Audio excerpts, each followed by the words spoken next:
అంతా కలిసి నా మేలుకేగా చేస్తాడు, నా బాగుకేగా చేస్తాడు.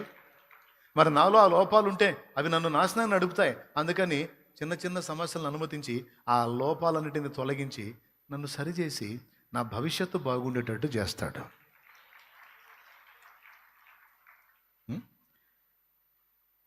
ఒక భక్తుడు పాడేదా వద్దులే, పెందరాడు ముగించుకుందాం ఈరోజు.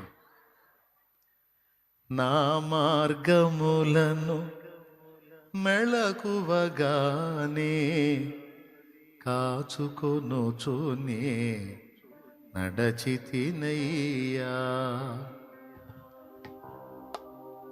అర్థం పట్టుకోండి, పాటలు అర్థం పట్టుకోండి. నా మార్గములను మెళకువగానే కాచుకొనుచునే నడచితినయ్యా. అయినను వేదనల్ అధికములాయను, అయినను వేదనల్ అధికములాయను. ఎదలో మంటయు రగిలే కదయ్యా, ఎదలో మంటయు రగిలే కదయ్యా. రేయింబవలు నాయార్త ధ్వని నీ సన్నిధిలో వినపడుచున్నది. చివరో చరణంలో అంటాడు, నా ఈ వేదన నీ దెబ్బయని మౌనముగా సహింతును ప్రభువా. నా ఈ వేదన నీ దెబ్బయని మౌనముగా సహింతును ప్రభువా.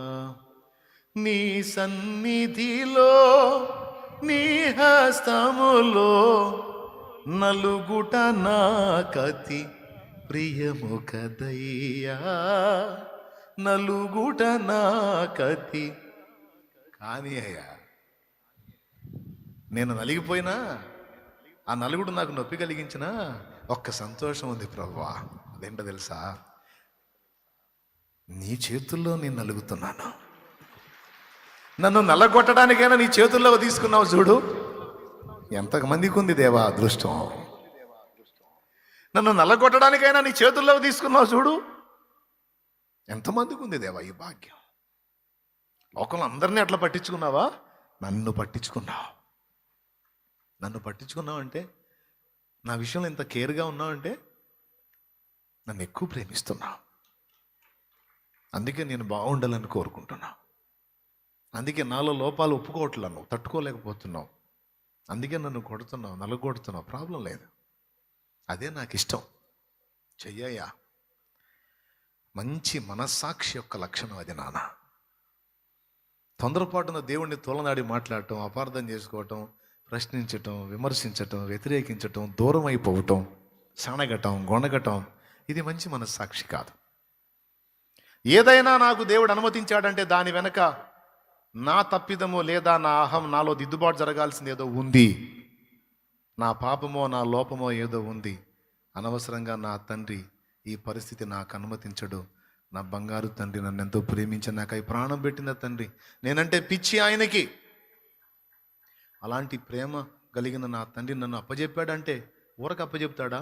ఏదో నచ్చలా నాలో అవి వదలగొట్టడానికి, నన్ను సరిచేయటానికి, నా మేలు కోరి నన్ను ఈ బాధల్లో నలుపుతున్నాడు.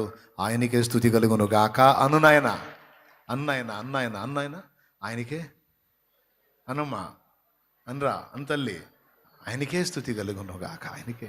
నా తండ్రిని నేను విమర్శించను, నా తండ్రిని నేను నిందించను. నా తండ్రి ఏ పరిస్థితి నాకు అనుమతించను. అందులో సంపూర్ణ న్యాయం, సంపూర్ణ నా క్షేమం, పరిపూర్ణ ఆయన ప్రేమ, ఇదే ఉంటుంది తప్ప వేరేది ఉండదు. కనుక నేను ఇక వాటిని గురించి కలత చెందను, వాటి గురించి నేను ఆలోచించను.